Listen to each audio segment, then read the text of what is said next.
Yo, what's going on, snipers, and welcome back to our Detroit Tigers franchise mode here in MLB The Show 21.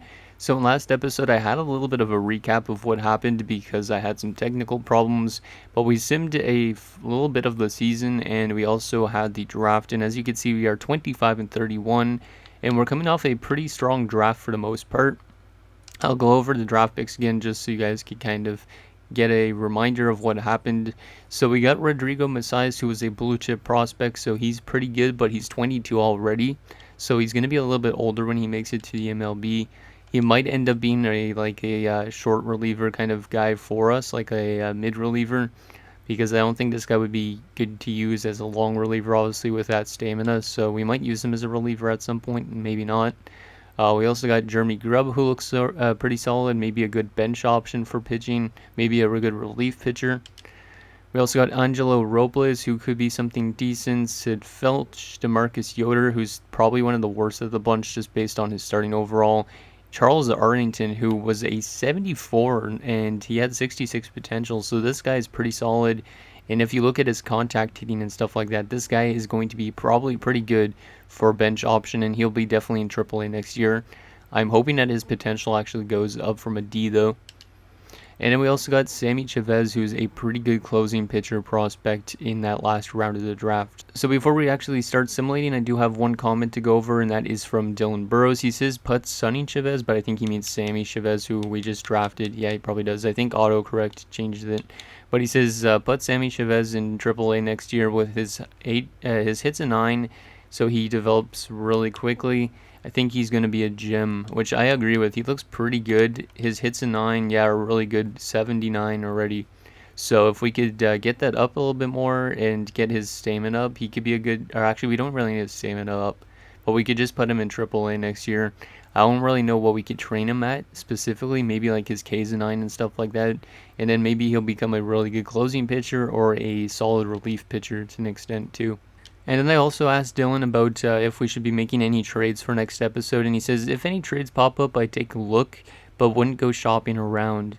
The middle players are tough ones, a little too old to really be a star player at the majors, but still young enough to make it, 26 to 30 age range. Sometimes trades come up where there's a straight swap and it's in your favor, so I definitely look at players on every trade, but don't see the need to start shipping guys away. So he's saying that we shouldn't probably be making any trades unless any really pop up, which I agree with to an extent, because really we don't really need to move out from anybody. Like, our pitching has been fine so far for the most part. Like, the relief pitchers have struggled a little bit, a couple of them. Hopefully that gets better as the season goes on, but we aren't going to trade anybody right now, and we probably won't for the entire season unless we get any good trade offers. So thank you for those comments, Dylan. Really appreciate that. Let's get this season simmed a little bit more. And yeah, we'll sim to All-Star Week. Hopefully this team maybe could get a little bit closer to 500. We are 8.5 games back of that last playoff spot right now. Well, actually not last playoff spot, the divisional leader, I should say. But yeah, let's sim to All-Star Week and see how this team performs. I'm very excited to see how the player stats are and stuff like that as we get closer to the end of the season. We do not have 4 valid lineups. Let me take a look. What lineups? Oh, okay. Yeah, I'll just auto assign that. Doesn't really matter. Auto fix lineups. Yeah, we're kind of struggling still. I don't think we're going to be a playoff team this year, but that doesn't really matter that much. And yeah, we're struggling a lot, but there's a lot of wins, and we do got a trade offer, so we might accept this. We'll take a look at this. So the offer is we trade Matt Manning, who I don't really think is worth trading away. Like, we look at our starting pitchers, Matt Manning has been our best pitcher by far. Yeah, I don't really think it makes sense to trade away Matt Manning,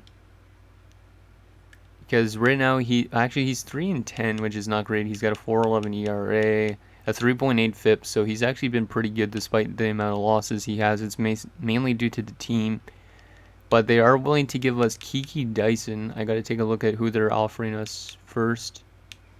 So if we go to relief pitchers, Kiki Dyson's a 23-year-old relief pitcher that's 76 overall. That's not too bad. Yeah, this guy could be a good reliever at some point. He only has C potential, which is a little bit weird. They also have a closing pitcher in Cortez, who's B potential, 67 overall at 22. Is he even playing right now? I don't think he's even playing right now. And Benny Phillips, who is a left fielder, who's a 22-year-old at C potential.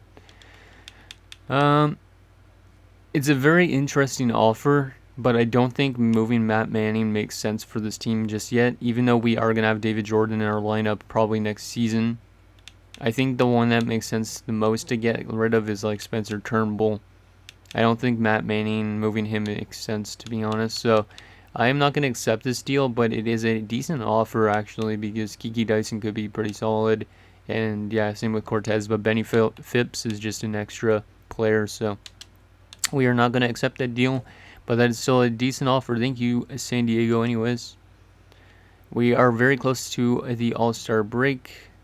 Let's continue to simulate those last few games up there. We got an important message. Yeah, let's take a look at what that is. Today's the All-Star Futures game. One of your user-controlled teams has a user player. Huh, interesting. We got a lot of notifications to look at before we actually get into the All-Star game. So let's just sim through that date. And let me just take a look if anybody made the home run derby out of curiosity. So no. We did not have a home run derby player, but those are the home run derby players if you guys wanted to take a look at that. Interesting, 2 of them are in Houston. Okay, let's take a look at some player stats and stuff like that at this point. So we are 39 and 52, which is pretty good. Well, not pretty good, but actually it's bottom of our division, but still, I wouldn't say it's terrible considering we don't have a great team right now. Let's take a look at how everybody has been doing so far this season. So Matt Manning, yeah, he's kind of struggled a bit, but his FIP was good if I'm not mistaken still, right? Yeah, his FIP is 3.8, so he's actually doing a lot better than it looks. It's mainly due to our offense has not been able to score that much, I think. And then if we look at Casey Mize, he's been fantastic, 6-6. He's got a 2.96 ERA and a 1.09 WHIP, which is pretty good. He's only walked 20 people in over 100 innings, so that's also pretty solid. What's his FIP rating out of curiosity? A 3.23. Yeah, he's been really good, and he's jumping up to an 84. So that's pretty awesome. Tarek Skubal is still playing really good, 9-6 with a 2.2 ERA and a 1.07 WHIP. That's pretty good. His FIP rating is a 3.27. Yeah, he's been fantastic. Our pitching has actually been really good. And then Chauncey McElroy is kind of struggling a bit. He's walking way too many people. So we might need to address his... his base on balls per 974.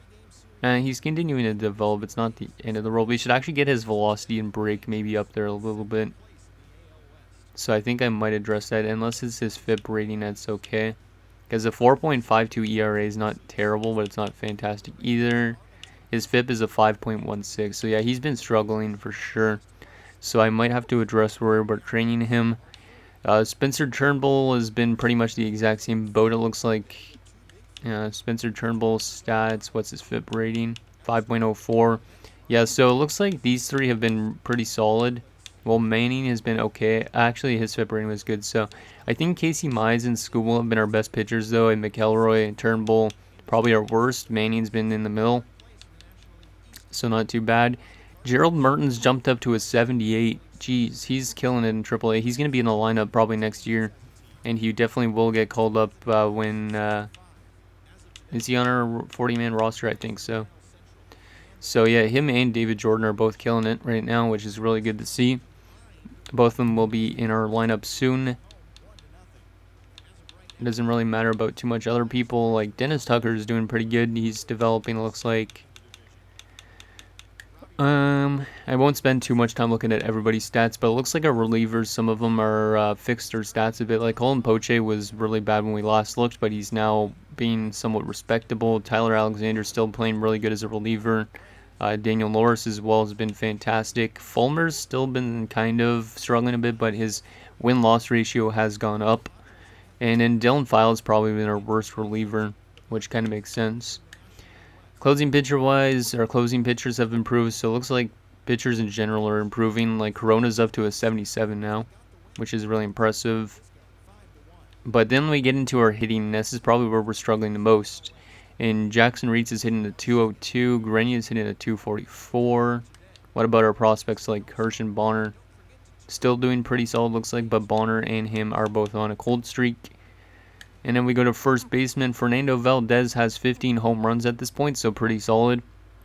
And 40 RBIs. He's hitting a 278, up to an 82 overall. Yeah, his batting average is really nice. He's already got more home runs than last year, but in way more at-bats. So it should be interesting to see where he finishes in terms of home runs this season. Anybody else that's interesting? Eduardo Cortez is hitting a 218.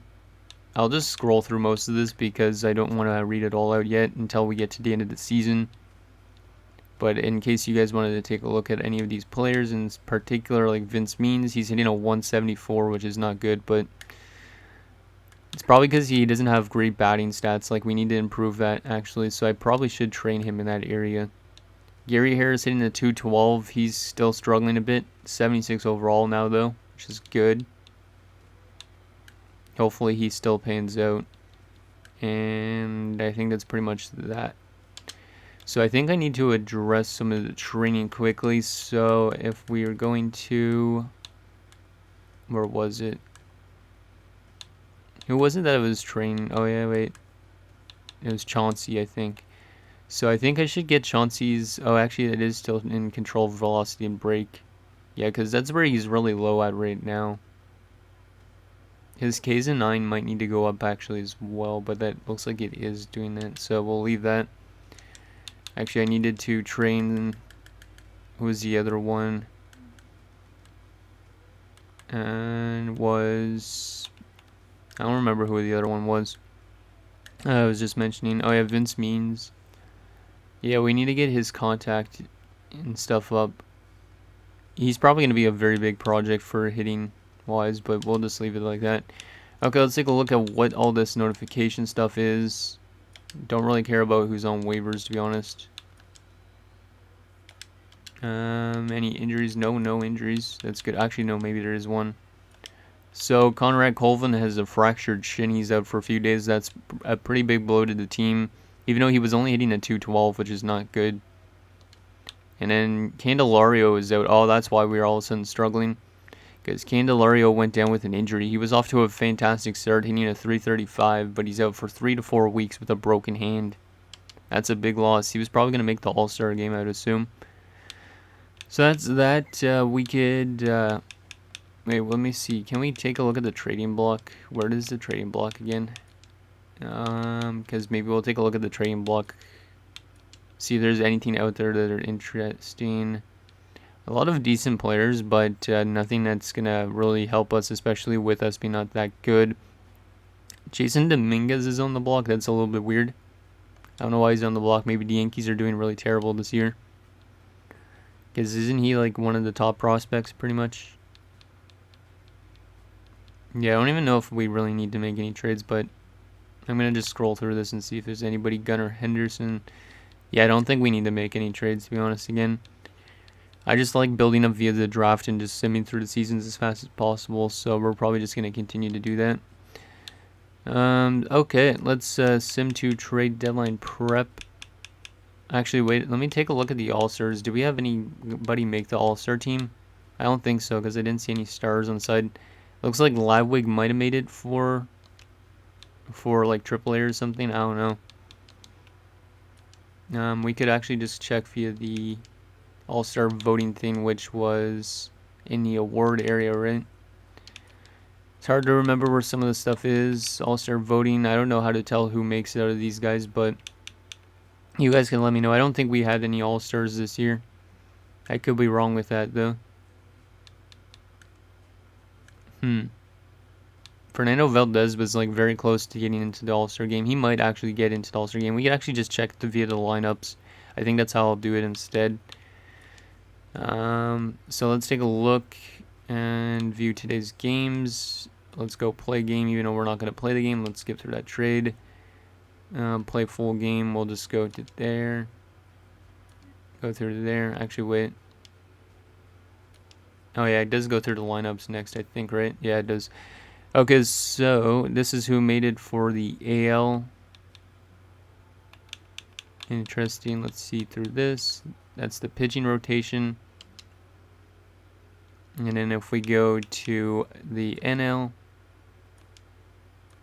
the NL has these pitchers.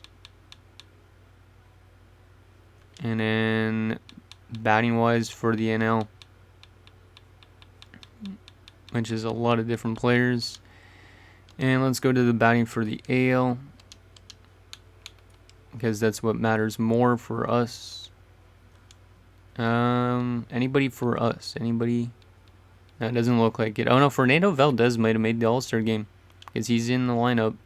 That's actually really awesome to see Fernando Valdez making the All-Star game in his first season. Even though it's as a bench player, like next year he could end up being like a starter, which is pretty awesome. So, okay, let's continue to simulate. We've wasted enough time taking a look at the All-Star game. Let me just zip through this. Who wins? It's going to be the NL winning against the AL. We did just get offered another trade offer, which is for Fernando Valdez, which I am not doing. Not even taking a look at that, because Fernando Valdez is my man. I ain't getting rid of no man. Let's sim to trade deadline prep. No, I don't want to stop simulating. And okay, so we should do some contract extensions already. This episode might be a little bit long. Let's do some contract extensions. So let's go to the bottom of this list just to see who's... Actually, we shouldn't go to the bottom of the list. So Casey Mize, we're going to give him a long-term deal, 5 years. Talk him a little bit less. I think I could give him a 5-year deal. That should be fine. Do you think he'd accept $100 million for 5 years? Yes, he will. Okay, good. So we'll sign him for that. And then I think some of these other guys I could wait on still maybe a little bit. Vidal Brujan, 2 years at 4.2 is not too bad. So we will try and get him to a little bit less. Like something like 2.8. Salary's a bit too low. 2.9, there you go. And then, yeah, we should probably still... Dylan File, I don't know if I really like his stats. What's his FIP? His FIP is 4.72, which is worse than his ERA a little bit. Yeah, I'm not sure out of these guys who I want to have back. Brian Packard needs to come back for sure. What if I gave you a 3-year deal? And yeah, we're going to give you like 9.3, I guess, around. Yeah, Packard's pretty solid, and he's definitely a part of the future of this team. Can I get you for 7.6? Yes, I can. Spencer Turnbull, I might let go of. Colin Poche is 30 years old. Matt Manning definitely needs to come back as well. Damn, he only wants a 2-year deal or so. Yeah, we'll do 2 years at that. Everybody else here, I don't really know about who we should be bringing back. Like, Daniel Norris has no interest on, like, a 1-year deal. Like, to get him back, we need to give him, like, a really long-term deal, I would assume. Tyler Alexander as well. Like, I don't know how long we should be signing these relievers for. So I think I'm going to leave mostly everybody else for now. Wait, Isaac Paredes. Yeah, we should probably get Isaac Paredes back. We'll get him down to, like, I don't know how much, around 10. Let's see, can we get him to around 10.9? You'll accept that. Yeah, I think everybody else we could pretty much wait on. How much is... Damn, Dylan File wants a decent amount. I'll give him a 1-year deal because I don't think he's a part of our future, to be honest. I'll give him a 1-year deal at like 150K. He wants a longer contract. I can give him a 2-year deal at 1.1 maybe. 950K for 2 years. Yeah, that works to me. And Hoi Jun Park, who was our Rule 5 pickup, isn't even in our lineup this season. He hit a 248 in his first year, which is pretty good, and he was up there for Rookie of the Year, so maybe we could re-sign him. Let's get him down to way less. He might be a cheap option in case for the bench if we wanted to, but 2 years at 360k. And then the rest of these guys I think I'll wait on. Damn it, Badu wants a lot of money. And he's not even been in our lineup yet. So I think I'll wait on everybody else for now. But let me know what you guys think, because I think when it comes to the offseason, we should be able to resign some of these guys. So we'll leave that. And I don't think we're going to be making any trades yet. So let's just sim to contract extensions. Get more of the season done. See how our young guys play, all that sort of thing. Because or else this episode's going to be way too long. No, I do not want to stop simulating, I don't think. How are we standings wise? We are 43 and 60. Let's continue to simulate. Okay, yikes. Chauncey is really struggling this year. What's his overall now? He's dropped back down to an 80. Yikes. 5.12 ERA. I might have kind of rushed Chauncey to an extent, because he's having a little bit of a struggle this year. It's interesting. I don't know why he's struggling, if it's that K9 or his velocity and break aren't getting much better. We'll just continue to sim the season anyways. Get to the September call-ups, and then we can see how guys like Gary Hara and stuff do, which should be interesting. And continue to simulate. Wow, we had a 17-7 win over Kansas City. Okay, so we're now at September call-ups, which is nice. Let's just get through all this notification business. Injured list. Daz Cameron was injured. Damn, we have a lot of injuries. And Gary Hara fractured his hand. That is not good. Means he's not going to come up for September call-ups, I don't think. Well, he might actually get some of an opportunity too. But he's hitting a 234 now, so he's improving a bit down there in AAA. And he's up to a 77, so that's good. But that injury is not good to have for him, a fractured hand. Daz Cameron's out 1 to 2 months. Paradis fractured his arm for 1 to 2 months. And then Dennis Tucker is out 1 to 6 days. But he's been killing it in AA so far. Oh, I hate the injury bug sometimes. We're 59 and 72 now, which is good. But for September call-ups, I don't know if Gary Hara is going to get any opportunity to play. So let's go to... Wait. Yeah, let's go to rate around here. And we will auto-fix AA. And we need to call up 3 players. Maybe, yeah, I think I'll auto-fix it, actually. But then it might send down somebody I don't want. Yeah, I think I'll just let it do with the auto thing. So that means I think Jordan would get called up in Martin. So yeah, let's sim through there and auto-fix it. Auto-fix those lineups. We're not doing too good still. Yeah, this is a tough season for us, but the Mudhens finished 68 and 74, and they missed the playoffs. I didn't see if the AAA team did it. I think they did. Yeah, let's stop simulating. Can I take a look at the player stats for AA and stuff now? Yeah, I can see AA's stats, I think. Or were they eliminated in the playoffs? No, they didn't make the playoffs, so I could actually take a look at their stats. So let me take a look at our AA stats, and then we'll get into our AAA stats. So AA-wise, Benjamin was really good. He has C potential, so that's actually a pretty good stat for a C potential player. Laurencio was hitting a 280. That's really good. But some pretty good stats, it looks like, for the most part down there in AA, even though the team didn't make the playoffs. I think just the injuries that happened near the end of the season maybe derailed the team a bit. Damn, Blackwood was really good. A .68 ERA in 39 innings. Yeah, it looks like for the most part we got some good stats down there in AA. Vince Means was pretty bad to an extent. Like, he had 49 RBIs and 9 home runs, which is good, but hitting only a 184 is not that great.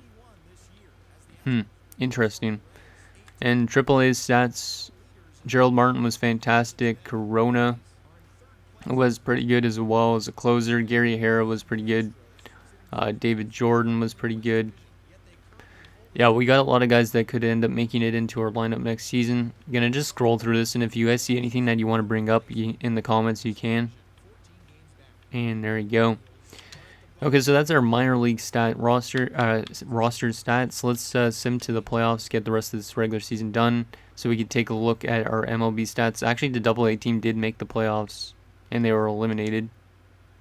And we will go autofix roster, autofix lineups, and that is how we finish the season, 73 and 89. So not a good year. I mean, that gives us a good pick next year in the draft, but still not too great. Let me take a look at our GM goals.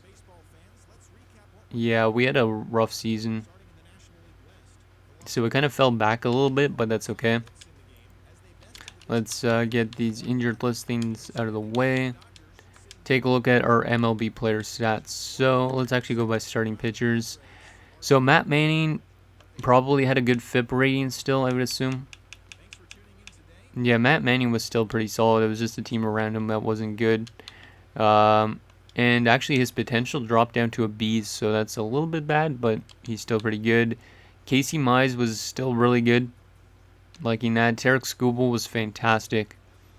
Like, those are some really good numbers, I think. Chauncey McElroy went back down to AAA, I guess, apparently. Which I don't know why. I think the AI just did that. But he was struggling a bit, so kind of makes sense. He did pick it up near the end of the season, though. How much minor league options does he have? He has still a couple more, which is good. But, yeah, that made kind of sense that they sent him down. Spencer Turnbull got sent down as well. And then they called up Wentz. I don't get what the AI does that sometimes. I should probably just do most of that stuff myself. And then relief pitcher-wise, looks like it picked it up from the beginning, which is good. Like, Michael Fulmer improved a lot, and he was 12 and 3 out of the bullpen, which is pretty good too. Unless he got put as one of our starting pitchers.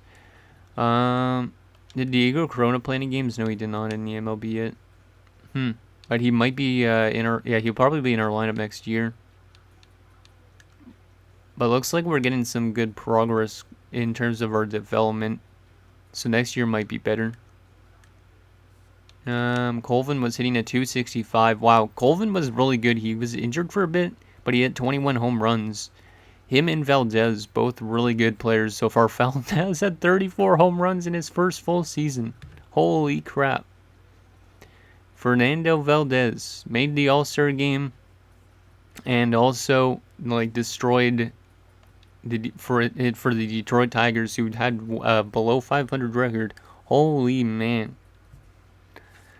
Well, we have ourselves a gem that needs to be signed probably to like a max year contract, like 8 or 16 years. Like, this guy is like 34 home runs in your second season is fantastic, and in 97 RBIs. Hitting a 282 average as well was fantastic, an OPS of 835. Like, man, this guy was really good. And a 3.3 WAR is really good too, I'm pretty sure. What a good year for Valdez. He's only making $270K for 2 years, and then we'll probably give him like a long-term deal. But look at that. He has Unbreakable, so he doesn't get injured a lot. He has Cannon of an Arm, apparently, so he's a really good fielder. And then also has 20/20 vision, so he rarely misses. Man, I like you, Fernando Valdez. You might be the star of the series. Brujan was pretty solid. Looks like some of our players picked it up near the end of the year. Jonathan Johnson was hitting a 300 in the postseason in Double-A, apparently. Candelario was still really good, but he did get injured, which kind of helped our team lose a lot. But it looks like batting average-wise, most of our team did pretty good, actually. Bob Montez got called up. Garcia's almost MLB ready. Damn, this is looking good for the future, I think. Because our team looks like they picked it up near the end, and a lot of our prospects are getting development. Like, Gary Hare's up to a 78 now. So that's also really good. Yeah, I'm impressed with our team for the most part, I think. Even though we missed the playoffs. A lot of guys hitting like 250 around. That's pretty good. That's pretty good. Let's take a look at... Actually, we should sim to the end of the playoff tree. Yeah, let's sim to the end of the playoffs so we can see all the awards for the end of the season. And then that'll be it for this episode, just because we're already around 30 minutes. So, let's sim to off-season. We should be almost near the playoffs, right? End of the playoffs. Yep, so the Dodgers are going to win the World Series over the Yankees in 2025. That's an interesting series. Let's take a look at the Dodgers, see what their roster is like so we can kind of see what a championship-looking team looks like. I'm assuming they still have a lot of good players. Yeah, they have a very good pitching, which makes a lot of sense. Relief pitcher-wise, pretty good as well. And then closing pitcher-wise, they're a little bit weak, but that doesn't really matter when you have a good team like this. And catcher-wise, Will Smith, Keibert Ruiz, interesting. Yeah, this is a really good team still. Not really surprised that they went on to win another championship, or another World Series, I should say. Interesting. So that is their roster. Now that that's done, we could probably check the awards, I would assume. Yeah, now we can check the awards. So, World Series MVP is Edwin Rios. Interesting. The MVP this season went to Xander Bogaerts. I'm not going to look at the NL awards because the NL awards don't really matter to us. But I'll take a look at all the AL awards. So, Xander Bogaerts, the MVP. Cy Young went to Luis Severino for the second straight season. The batting title went to Yordan Alvarez. Interesting. Hitting 39 home runs and 100 RBIs. So I feel like even though he had a way better batting average than what is his name, Valdez, I feel like Valdez could have been almost a nominee for the batting title. Reliever of the year goes to Josh Hader. Rookie of the year goes into Wilson Brooks. Mike Trout is going to win the Hank Aaron Award. Carlos Rondon, the Gold Glove for pitcher. Ronaldo Hernandez for catcher, Guzman for first base, McNeil for second base, Vladimir Guerrero Jr. in Minnesota getting for third base, Carlos Correa for shortstop, Armenteros for left field for the third straight season, Taylor for center fielders, and Aaron Judge for right fielders. And then Silver Sluggers, Franmil Reyes, Adley Rutschman, Fernando Valdez gets it for first base. Let's go. That is really good for Fernando Valdez. He beats out Josh Bell, who was a starter at the All-Star game. So I'm kind of surprised that he won it, though, because his batting average is way less. But 34 home runs for Valdez this year, and he wins an award. That is really good to see. And I'll scroll through some more of the rest of this. I think that's our only award, probably, yet. More than likely. Yep, that is our only award. But I am glad that we got one. Let me take a look at the top prospects now, going into into the offseason at least. Diego Corona has jumped up to number 5. Gary Hara and David Jordan at 12 and 13, which is good to see. Luis Garcia at number 20. Anybody else for us or no? Nope, nobody else for us, but that's the top 50 prospects in case you guys wanted to take a look at that. So anyways, guys, that's going to do it for this episode of our Detroit Tigers franchise mode. So in next episode, we will do the entire offseason, and maybe we'll pick up some new players if you guys think they're necessary this offseason. Otherwise, though, the future of this team looks pretty bright, especially with guys like Fernando Valdez. So let me know what you guys think down below, and I'll see you guys next time.